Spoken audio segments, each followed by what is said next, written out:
How to buy iCloud storage. Hey everyone, welcome back to the channel. If you're new here, don't forget to hit the subscribe button and turn on the notification bell to not miss any updates. So today I'm going to show you how to purchase iCloud storage on an iPhone.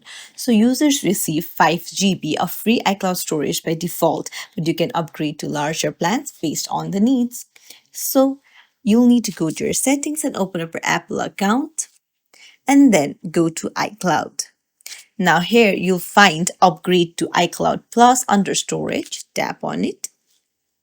And so the available storage options range from 50 GB for US dollar 0.99 per month to 2 TB for nearly $10 per month. So you can choose the plan that you want. You can just stick on the plan that you want.